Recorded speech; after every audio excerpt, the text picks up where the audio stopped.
ज्ञानमूर्तिं द्वन्द्वातीतां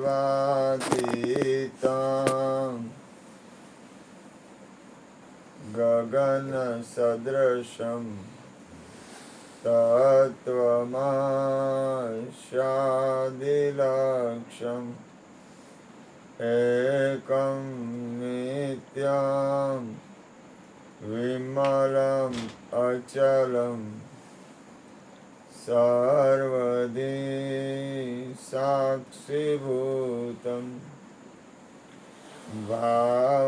भावातीतं त्रिगुणरहितं सद्गुरु तं नमामि। प्रगट गुरु हरिहर जीवन घट घट बोलनहार लाडली लाल कहे हूँ ने मारू तजे तो मरे नहीं तारणहार। मेरा मुझ में कुछ नहीं जो कछु है सो तेरा तेरा तुझको सौंप दिया अब क्या लगे गो मेरा। बोलिए सदगुरु महाराज। ગુરુ કૃપાથી થોડુંક આપણે કૃષ્ણા અને ગોરધનભાઈ જે સત્સંગ લીધો એમાં થોડુંક હાલી. કૃષ્ણાનો મુદ્દો હતો શબ્દનો. એને તો ખાલી આપણને થોડું આગળ હાલવા માટેનો રસ્તો બતાવ્યો અને પાછું ભજન ગાયું. પણ એક ભજન લઉં ગુરુ કૃપાથી. તમે લીધું સદગુરુ મળ્યા સહજમાં એને સતનો શબ્દ સુણાયો રે. સત આજે ગીતાજીમાં પણ આવ્યું ઓમ તત્ સત પરમાત્માનું નામ છે. બોલ. सत साहेब कहेंगे और सब धंधे. તું બોલો ને સત સાહેબ કહેંગે. સતનો શબ્દ સુણાય. હવે 84 નો રાહ મટાડી. 84 એટલે આ મન અને શરીર. અખંડ ધામ ઓળખાયો જેમાં ખંડ નથી, જેના ટુકડા નથી, જેના કટકા નથી. એ ધામ ગુરુ મહારાજે ઓળખાયો. પછી કે પંથ હતા એ થઈ ગયા પરિપૂર્ણ. હવે કોઈ પંથ ધર્મ સંપ્રદાય એમાં આપણે નથી. એ બધું પૂરું થઈ ગયું.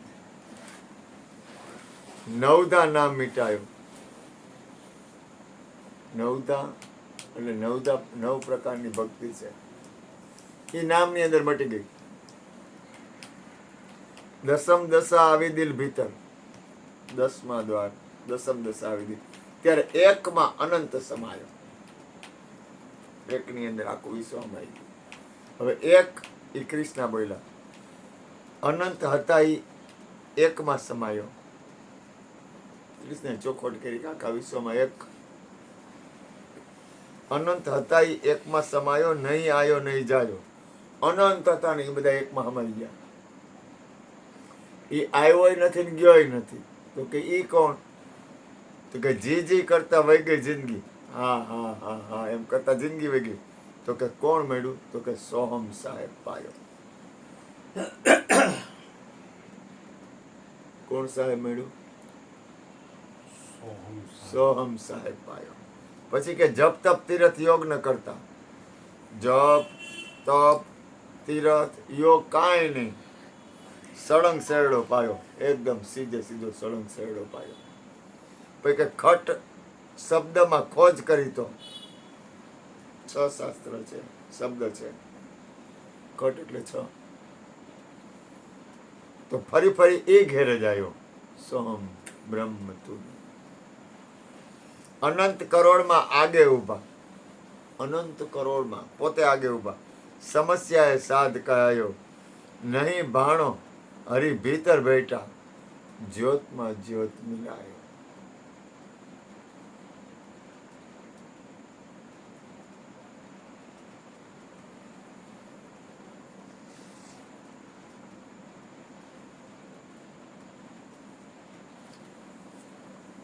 કબીર સાહેબ એક કહે છે, હરજીવન બાપાએ પણ કીધું છે ભજનમાં, પણ છતાંય આપણે થોડું નજીક જાય. આ વિશ્વમાં એક જ વસ્તુ છે અને એ છે શબ્દ. કારણ કે કાંઈ પણ કરવું હોય છે ને તો શબ્દ લેવો પડશે.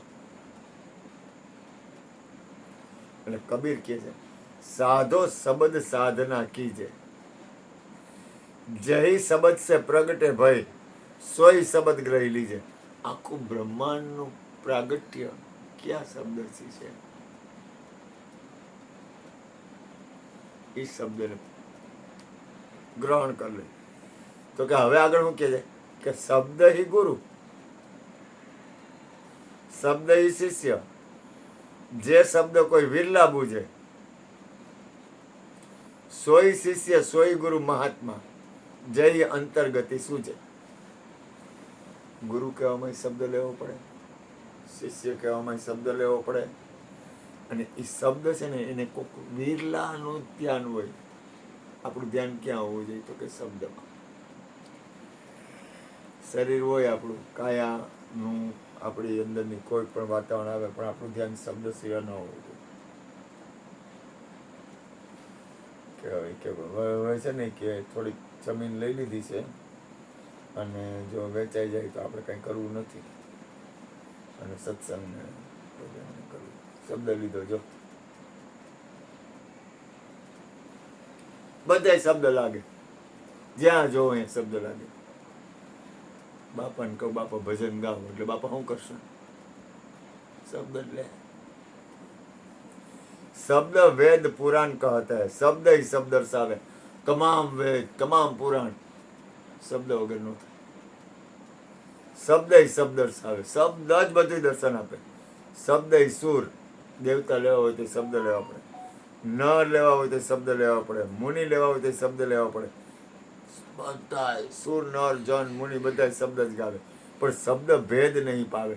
શબ્દની અંદર ભેદ છે. શબ્દ શબ્દ કા અંતરા, સાર શબ્દ ચિત્ત દે. જે શબ્દમાં ગુરુ અને ગોવિંદ બિરાજે એ શબ્દ ની રખ લે. શબ્દ સુણી સુણી ભેખ ધરતા હે. શબ્દ સાંભળો હોય ને તો વૈરાગી બની જાય, ભગવો પહેલી. પણ સાંભળું શબ્દ સુણી સુણી ભેખ ધરતા હે. શબ્દ કહે અનુરાગી.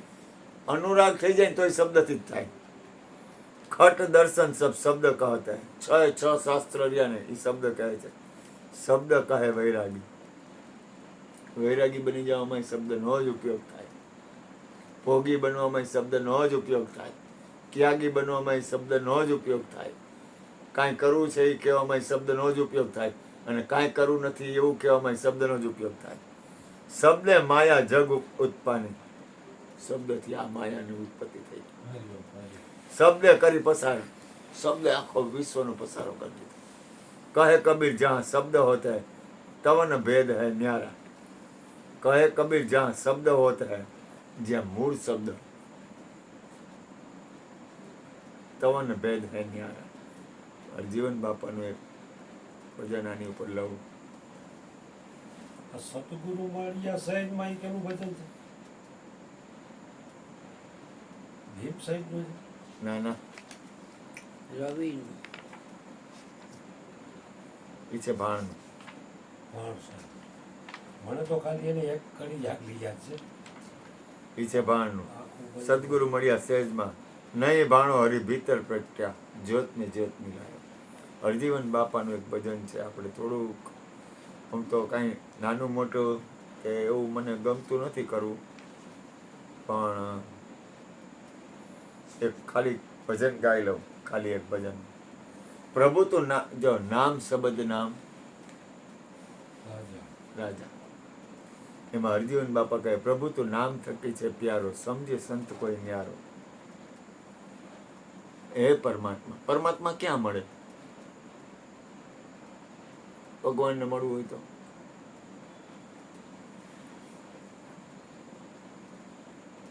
નામ ના મળે. પ્રભુ નામ છે ગગન ને ધરણી. 21 શ્લોકને તારો, 21 શ્લોકને તારવા હોય તો નામથી તરે. અનંત બ્રહ્માંડમાં આત્મ સોહી, નામ તણો વિસ્તારો. કોણ છે આત્મ?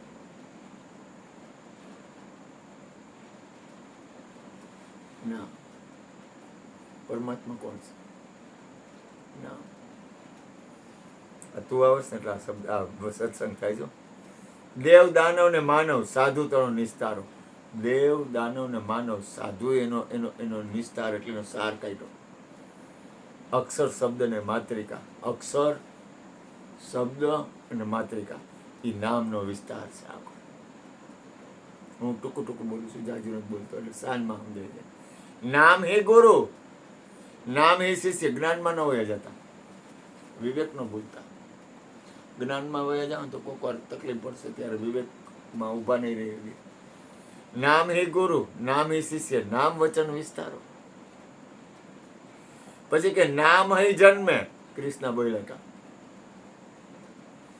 નામ હે જન્મે તો કે બાબો આવ્યો, તો કે હું થયું, તો કે બાબો વયો ગયો. એટલે બે માં નામ લીધું. હવે જો સાંભળજો ક્યાં સુધી વાત કરે છે. નામ હે જન્મે, નામ હે મરે, પણ નામ હે ભવજલ પાર ઉતારો. નામ જ પાછો ભવજલ. બાળક હતો, બાબુ આવ્યો હતો, પણ અજર અમર બની ગયો, કાંઈ ઘટે નહીં. જો નામ અરજી નામ મનો નામી, પ્રભુ તું અનામી કહાયો. આ નામ કળા કોઈ પાર ન પાવે, ઘટ ઘટ રાસ રચાયો.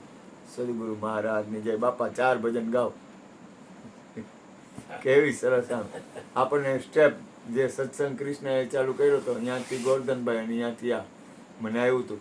પણ નામ છે ને એ જ ઈશ્વર છે, નામ છે એ પરમાત્મા છે, નામ છે એ તમે છો, અને સદગુરુ છે ને એ તો એની ઉપર છે. અને ઓમ જુઓ તો તમારા સિવાય કાંઈ છે જ નહીં. ભૂપેનભાઈ અહીંયા મૂકી દે. બાપા 4 ભજન ગાઓ અને પછી ધૂન બોલાવી દો એટલે આપણું કામ થઈ જાય પૂરું. અને પછી કાંઈક પ્રસાદ લઈ ભૂખ લાગી દે. પછી કંઈક ભૂખ ખુલશે. હા, ત્યાં સુધી મને ભૂખ નહીં પડે.